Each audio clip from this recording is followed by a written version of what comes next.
for Parkland Mazda and the all-new Mazda 6. On 882 6PR. Yeah, with Brad and Pete tonight, let's go into Fremantle Dockers territory with their coach in Ross Lyon. G'day, Ross. G'day, Brad. Workmanlike, got the job done in the end?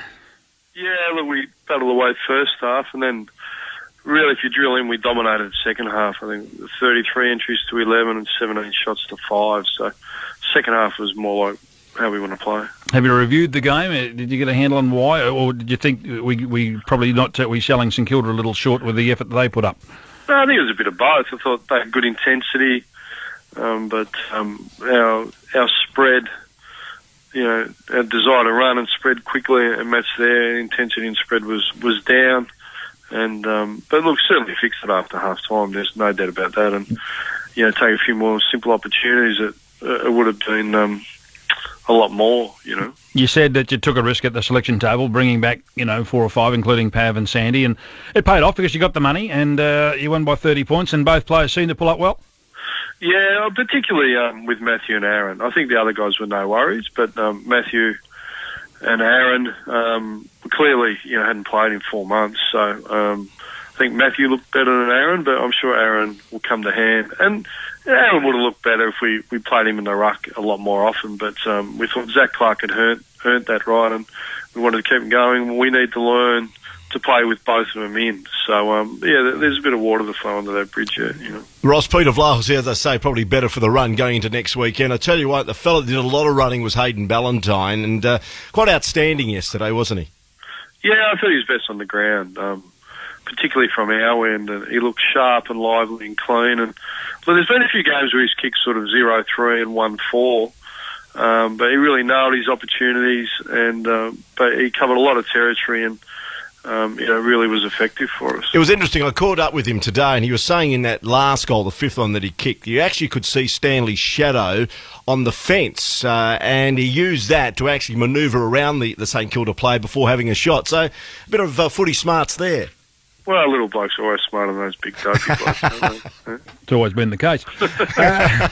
Bradley? Hey, Ross, obviously footy's come a long way, and how do you feel about players like Pav and Sandy second up? I mean, is that a syndrome anymore, do you think, or is the way sports science has gone, you've pretty much got a handle on all of that?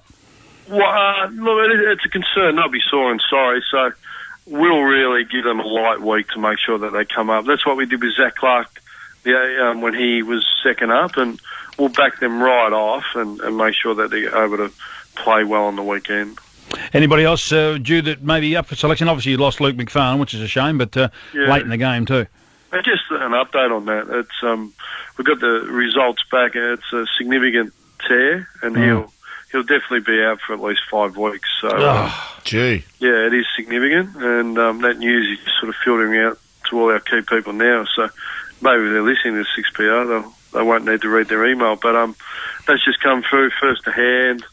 And so, look, at the end of the day, we've been able to cover for our losses. It's a big loss, but, we certainly need Alex Savani and Peter Fawkes to step up in that role. So, look, the positive is he will be back, but it's a significant calf injury, and, there's some adversity there for the group to overcome.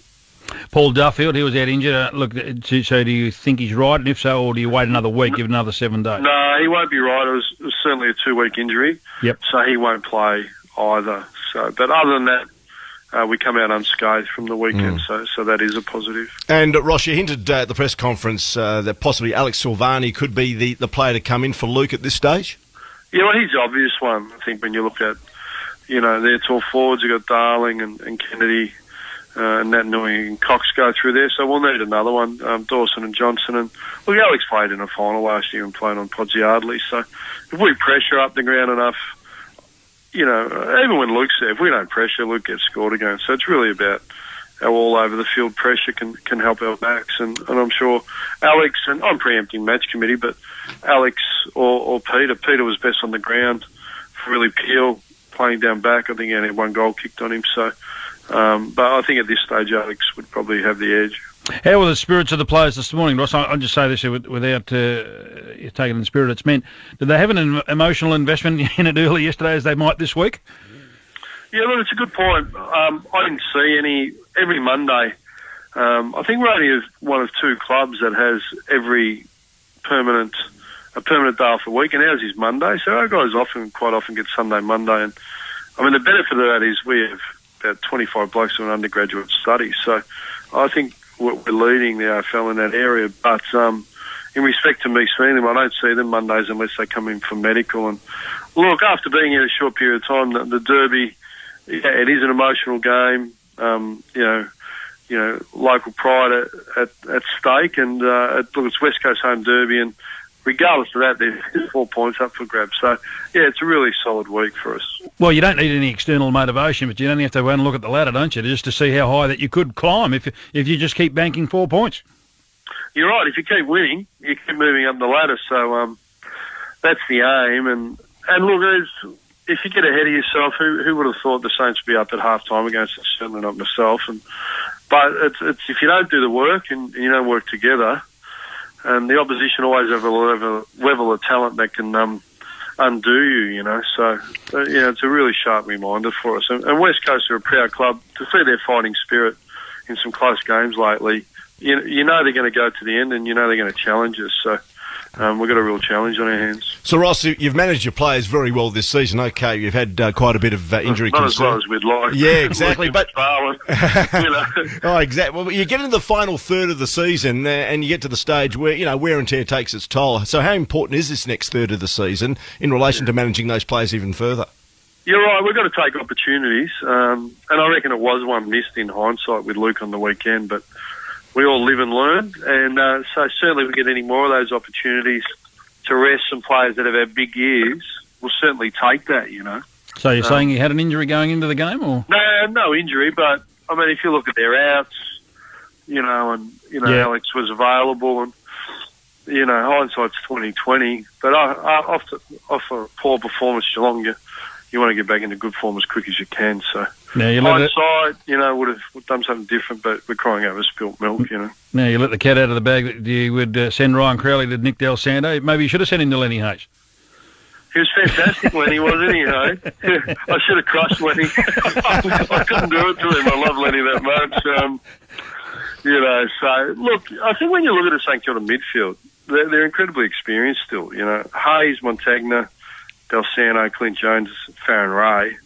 And then Armitage is a 25-year-old mid, and then Jack Stevens, 20. So, and McAvoy. So their actual bones of their midfield is almost equivalent to ours. It's really either end that they're starting to struggle. So their midfield got on top of ours and gave us a bit of a fright, really. Well, the preview to this week, obviously we expect probably Kerr, Shuey and Wellingham could be ready or should be ready. How do you go about this week? Well, we know it's going to be tough. I think we need to compete in the ruck first up, and then, we've got to really respect Kerr and Shuey. And look, Embley come on at 16%. I thought he was super watching the last quarter. So the bones, and Wellingham's a premiership player. So, and Dalziel, I reckon, is career best form at the minute. I mean, he's running and kicking goals and clutch goals. So, and we know Gaff, and I think Master had 17 at half time. So I think, they've had some injuries, but their midfield, Barcel would be up and going pretty much. So we're going to have our hands full, and hopefully our midfield is aware of that.